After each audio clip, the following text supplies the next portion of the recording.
اللہ الرحمن الرحیم الصلاۃ والسلام علی سید المرسلین۔ غزہ پر اسرائیلی جارحیت کا آج چھٹا روز ہے اور ایسا لگتا ہے کہ نہ ختم ہونے والی بڑی جنگ الملحمۃ الکبریٰ یا الملحمۃ العظمیٰ ہرمجدون یا آرماگیڈن میں ہم داخل ہو چکے ہیں۔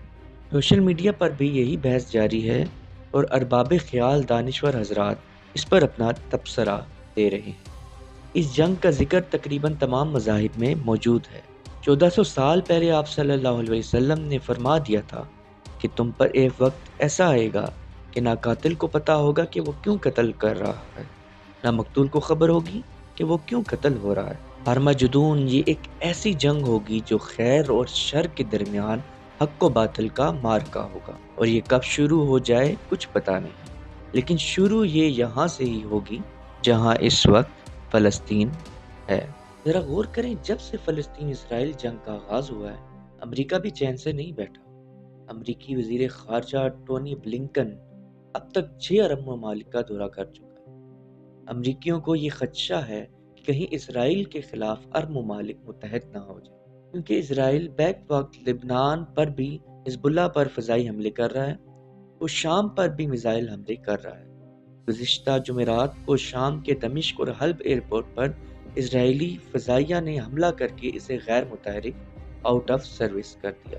اسرائیل مصر کو بھی آنکھیں دکھا رہا ہے اور انہیں فلسطینیوں کی امداد کرنے سے روک رہا ہے۔ مزید تفصیلات سے آپ کو آگاہ کرتے ہیں۔ میں ہوں آپ کے چینل، آپ کے پروگرام ریڈ لائن پاکستان میں عمیر اختر۔ دنیا کے تیزی سے بدلتے حالات و واقعات پر کرنٹ افیئرز پر نظر ڈالیں تو ہم تاریخ کے بہت اہم دورائے پر کھڑے ہیں جہاں پر بڑے سے بڑے واقعات ہوتے نظر آ رہے ہیں۔ احادیث میں دور حاضر کی جنگوں کو ملحمۃ الکبریٰ کہا گیا ہے۔ آج کی ہماری گفتگو بھی عرب اسرائیل جنگ اور ملحمۃ الکبریٰ پر ہوگی۔ احادیث مبارکہ بیان کرنے سے پہلے عرب اسرائیل جنگ کی موجودہ صورتحال کی جانب غور کریں۔ اس جنگ کے بھیانک مناظر، ظلم اور جبر کی داستان بیان کرنے سے بھی روح کانپتی ہے۔ غزہ کے حالات، اس پر جاری صہیونی مقبوضہ ریاست کا ظلم سب کے سامنے ہے۔ اسرائیلی فضائیہ کے غزہ پر جارحیت سے تباہ شدہ ملبوں کے نیچے ہزاروں فلسطینیوں کی لاشیں ہونے کی اطلاعات ہیں، جبکہ اب تک 2700 کے قریب فلسطینی شہید اور 10,000 زخمی ہوئے ہیں، جن میں زیادہ تعداد معصوم بچوں کی ہے۔ غزہ میں ہر طرف کربلا کا منظر ہے۔ یقین جانیے وہ مناظر ہم اپنے چینل پر دکھانا بھی چاہیں تو نہیں دکھا سکتے، کیونکہ انسانیت پر ظلم و ستم کے یہ بدترین مناظر ہیں۔ دوسری جانب ایران نے بڑی دھمکی دی ہے اور ایران کے وزیر خارجہ کا کہنا ہے کہ اگر اسرائیل غزہ جنگ مزید طویل ہوئی تو جنگ پورے خطے میں پھیل سکتی ہے، اور اسرائیل اگر زمینی راستے سے غزہ میں داخل ہوا تو مزاحمتی رہنما اسے قابض صہیونیوں کا قبرستان بنا دیں گے۔ اسرائیل کی جارحیت کی انتہا کے بعد خطے میں جاری ہلچل تیزی سے جاری ہے۔ پچھلے دنوں چیچن صدر نے غزہ میں فوج بھیجنے کی پیشکش کی تھی، جبکہ روس نے بھی مدد کی یقین دہانی کرائی تھی، اور روسی صدر نے یہ واضح کہا تھا کہ یہ فلسطین کا نہیں بلکہ تمام مسلمانوں کا مسئلہ ہے۔ ان کا واضح اس طرف اشارہ تھا کہ روس تمہارے ساتھ ہے، مسلمان حکمرانوں ہمت کرو، فلسطین کی مدد کو پہنچو۔ لیکن مسلمان صرف تماشائی ہیں، وہ تو دشمن کے بچوں کو پڑھا رہے ہیں، جبکہ دشمن ہمارے بچوں کو بری طرح سے بموں سے اڑا رہا ہے۔ جب پاکستان ایٹمی طاقت بنا تو تمام مسلمان ممالک نے خوشیاں منائی تھیں کہ اب شاید مسلمانوں کو پاکستان کی شکل میں قائد رہنما مل جائے گا۔ فلسطین کے بچوں نے صہیونی فوج کو پتھر دکھا کر کہا تھا، "Now we are nuclear power. Don't look at the stones in our hands. Look at the bomb in Pakistan. We are coming after you." ہم اب نیوکلیئر طاقت ہیں، ہمارے ہاتھوں میں پتھروں کو نہ دیکھو، پاکستان میں نیوکلیئر بم دیکھو، اور ہم تمہاری طرف آ رہے ہیں۔ اتنا سب کچھ ہو جانے کے باوجود پاکستان کا فلسطینیوں کی مدد کرنے کا کوئی کردار نظر نہیں آ رہا۔ اللہ رب العزت ہمارے حکمرانوں کو امت مسلمہ کے در کو سمجھنے کی توفیق کے ساتھ ان کی مدد کرنے کی طاقت اور ہمت عطا فرمائے۔ اب بھی فلسطینی مسلمان کسی ملک کو براہ راست اپنی مدد کے لیے نہیں پکار رہے، لیکن صرف پاکستان کو مدد کے لیے کہہ رہے ہیں۔ پاکستان سے ختم نہیں ہوگا، پوری دنیا سے امید ختم بھی ہو جائے، یہ لفظ میرا پورا دنیا کو سنا دے، اور یہی میری بات نہیں، یہ فلسطینی عوام کی آواز میں بتا رہا ہوں، شاید ہمارے امید دنیا سے ختم ہو جائے، پاکستان کے عوام سے کبھی بھی ہماری امید ختم نہیں ہوتی۔ اگر دنیا ساتھ چھوڑے گی تو پاکستانی عوام فلسطینی عوام کو نہیں چھوڑے گی، یہ ذہن میں رکھنا، یہ بات، یہ ہمارا یقین جانیے، اگر ہم ہمارے حکمران فلسطین پر جاری ظلم کے خلاف خاموش رہے تو یہی وقت کل کو ہم پر بھی آئے گا۔ جو بھی فلسطین کشمیر پر جاری ظلم و ستم پر خاموشی اختیار کرے گا وہ کل کو صہیونیت کے ظلم کا شکار ضرور ہوگا۔ ویسے بھی غزوہ ہند کی ایک حدیث کے مطابق فلسطین بیت المقدس کا ایک حکمران غزوہ ہند لڑے گا۔ وہ ہند کے حکمرانوں کو بیڑیوں میں جکڑے گا اور مال غنیمت سے بیت المقدس کی تعمیر نو کرے گا۔ اس حدیث کے مطابق پہلے فلسطین کی فتح ہے، پھر مارکا ہمارے خطے میں سجے گا۔ اس لیے ہمیں سنبھل جانا چاہیے۔ ہم سے بہتر تو اسپین کی یہ وزیر ہے جو کہہ رہی ہے کہ نیتن یاہو کا غزہ میں جنگی جرائم کرنے کی وجہ سے بین الاقوامی فوجداری عدالت میں ٹرائل ہونا چاہیے، جبکہ کولمبیا کے صدر نے بھی فلسطین کی حمایت کی ہے اور کہا ہے کہ فلسطینیوں کی نسل کشی کی حمایت نہیں کرتے۔ اسرائیلی حکومت کے بیانات نازیوں جیسے ہیں، اسرائیل سے تعلقات معطل کرنا پڑے تو کر دیں گے، جبکہ ان کے بیان کے رد عمل میں اسرائیل نے کولمبیا کو سیکورٹی برآمدات روکنے کی دھمکی دی۔ اس سے قبل شمالی کوریا کے صدر کم جونگ ان نے بھی فلسطینیوں کی الاقصی طوفان آپریشن میں حمایت کرتے ہوئے کہا تھا کہ فلسطین صرف عرب اور مسلمانوں کا مسئلہ نہیں ہے بلکہ یہ آزادی کا مسئلہ ہے۔ کم جونگ ان کے بیان کو 5 دن تک نظر انداز کیا گیا، جبکہ آج واشنگٹن نے ایک الزام عائد کیا کہ شمالی کوریا نے 1000 کنٹینرز روس کو بھیجے ہیں جس میں جنگی سامان، گولہ و بارود ہے۔ اس کی سیٹلائٹ سے لی گئی تصاویر بھی آپ سکرین پر دیکھ سکتے ہیں، جس کے مطابق واشنگٹن دعویٰ کر رہا ہے کہ یہی وہ کنٹینرز ہیں۔ ملحمۃ الکبریٰ یعنی جنگ عظیم کے تجزیے سے پہلے چند باتیں سمجھ لیں کہ جب شام میں جنگ شروع ہوئی اور وہ جنگ شام پر قبضے کی جنگ تھی، ایک طرف شام اور روس تھے جبکہ دوسری جانب داعش شام پر تیزی سے قبضہ کر رہی تھی، اور تیسری جانب امریکہ بھی قبضے کی جنگ لڑا۔ تو اس وقت بہت سے لوگوں نے شام کی اس جنگ کو ملحمۃ الکبریٰ سے جوڑا، جبکہ اس جنگ کے اختتام پر شام کو فتح ہوئی اور روس کی مدد سے شام میں بشار الاسد کو فتح ہوئی۔ اس جنگ میں 4 لاکھ سے زائد سویلینز نے اپنی جانیں گنوائیں۔ تب سے اب تک روس شام میں ہی بیٹھا ہے۔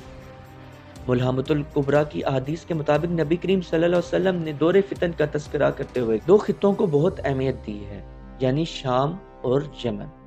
سید الانبیاء صلی اللہ علیہ وسلم نے فرمایا بہترین ایمان یمن میں ملے گا اور شاندار حکمت بھی وہاں کی۔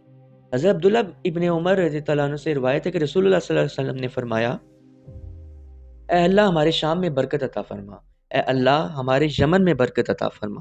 لوگوں نے کہا یا رسول اللہ صلی اللہ علیہ وسلم ہمارے نجد میں بھی؟ آپ نے فرمایا اے اللہ ہمارے شام میں برکت عطا فرما اور ہمارے یمن میں بھی۔ لوگوں نے پھر کہا ہمارے نجد میں بھی۔ راوی کا کہنا ہے کہ میرا خیال ہے کہ تیسری بار رسول اللہ صلی اللہ علیہ وسلم نے فرمایا کہ وہاں زلزلے آئیں گے اور فتنے ہوں گے اور وہاں شیطان کا سینگ ظاہر۔ ایک اور حدیث مبارکہ ہے، حضرت عبداللہ بن عمر رضی اللہ عنہ سے روایت ہے کہ وہ وقت قریب ہے کہ جب بنو کنتورا یعنی اہل مغرب تمہیں عراق سے نکال دیں گے۔ میں نے پوچھا ہم دوبارہ واپس آ سکیں گے؟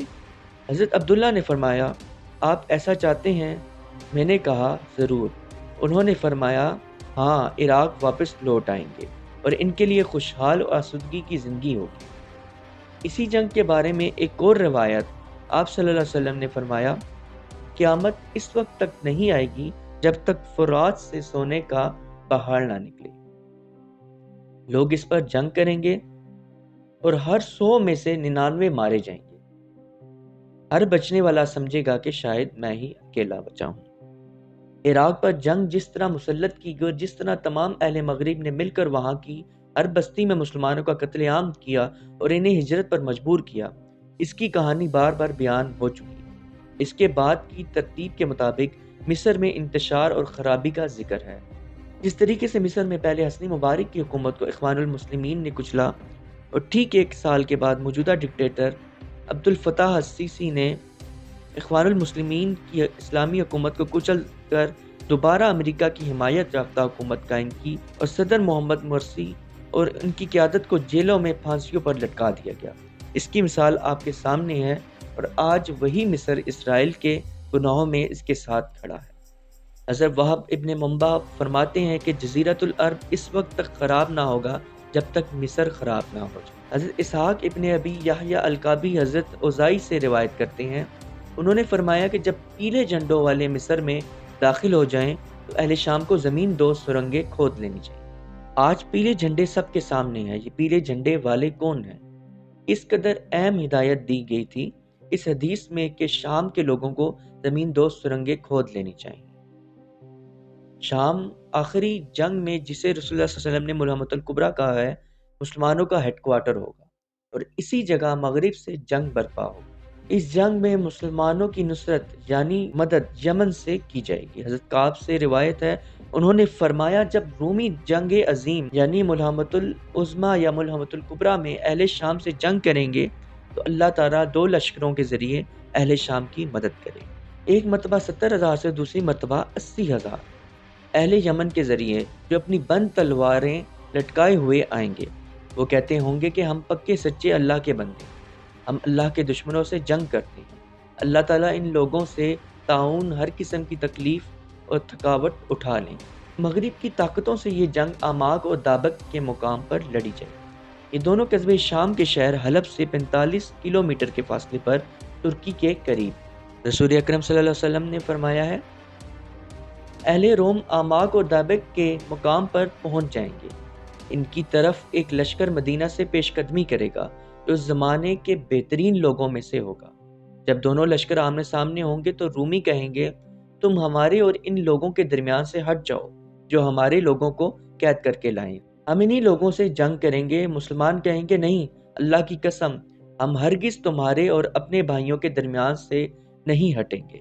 اس پر تم ان سے جنگ کرو گے۔ اب 1/3 مسلمان بھاگ کھڑے ہوں گے جن کی توبہ اللہ کبھی قبول نہیں کرے گا، 1/3 شہید کر دیے جائیں گے، باقی 1/3 فتح حاصل کریں گے۔ سید الانبیاء صلی اللہ علیہ وسلم کی اس پیشن گوئی کے پورا ہونے کے آثار کس قدر واضح نظر آ رہے ہیں۔ پورا مغرب شام میں جنگ کرنے کے لیے متحد ہو رہا ہے، بہانہ وہی لگایا جا رہا ہے کہ اسرائیلیوں کو قید کر کے لایا گیا ہے، اور امریکہ کی دوڑے بھی آپ دیکھ رہے ہیں کہ کیسے وہ عرب ممالک کو جنگ نہ کرنے کے لیے راضی کر رہا ہے اور انہیں منع کر رہا ہے کہ فلسطین کی مدد کے لیے نہ پہنچو۔ یہاں پر اشارہ یہ بھی ہے کہ مسلمان متحد ہو جائیں گے۔ اب جنگ تو شروع ہوگی لیکن مسلمانوں کے اتحاد میں تاخیر شاید کسی خیر کی بنا پر ہی ہوگی۔ ہمیں انتظار ہے کہ تمام رنگوں کے جھنڈے، کالے جھنڈے والے، سبز جھنڈے والے، پیلے جھنڈے والے، سب جلد متحد ہو جائیں تو بہتر، خیر کی علامت ہے۔ بصورت دیگر احادیث میں یہ بھی ہے کہ اس جنگ میں ہر 7 میں سے 6 یا ہر 4 میں سے 3 اشخاص مارے جائیں گے۔ یہاں تک کہ احادیث میں یہ بھی آیا ہے کہ ہر 100 میں 99 مارے جائیں گے۔ تعفن اس قدر ہوگا کہ اس کی بو سے آسمان کے پرندے زمین پر گر گر کر مر جائیں گے۔ ابھی بھی غزہ کے ملبوں میں ہزاروں فلسطینی دبے ہوئے ہیں جن کو بچانے والا کوئی نہیں۔ اگر ہم بائبل کی ہرمجدون پر پیشن گوئی دیکھیں تو وہ بھی اس طرف اشارہ کرتی ہے کہ ہرمجدون کا مارکا مجدون کے میدان میں لڑا جائے گا۔ یہ میدان یروشلم کے شمال میں 60 میل کے فاصلے پر ہے اور پہاڑیوں سے گھرا ہوا علاقہ ہے۔ امکان یہ ہے کہ جن علاقوں میں یہ جنگ ہوگی اس میں مجدون یعنی میگڈون کا میدان بھی شامل ہوگا۔ اس علاقے میں اب تک 200 سے زائد جنگیں لڑی جا چکی۔ اس جنگ ہرمجدون کے بعد اسلام کے عروج کی بھی خوشخبری۔ ہر کے معنی ہے اونچے پہاڑ کے علاقے کے ہیں، اور مجدون اس کو کہتے ہیں جہاں پہاڑی سلسلے یا پہاڑ آپس میں مل جاتے ہیں۔ یہ بھی تحقیق ہے کہ یہ جنگ ایسے علاقوں میں لڑی جانی ہے جہاں پر سطح مرتفع پہاڑی سلسلے موجود ہیں۔ اگر اس تحقیق کو دیکھیں تو یہ سلسلہ پھر سیاچین سے لے کر یروشلم بیت المقدس کے پہاڑوں تک کا علاقہ ہے۔ یہ تمام خطہ سابقہ خراسان کا ہے جو کہ اب مشرق وسطیٰ کہلایا جاتا ہے۔ یہاں تک تھا ریڈ لائن پاکستان کا آج کا پروگرام۔ مزید معلوماتی پروگرامز کے ساتھ دوبارہ حاضر ہوں گے۔ Red line Pakistan T V کو لائک، شیئر، سبسکرائب ضرور کریں اور گھنٹی کے نشان کو ضرور دبائیں تاکہ نئی ویڈیوز کی بروقت اطلاع آپ کو ملتی رہے۔ اللہ حافظ۔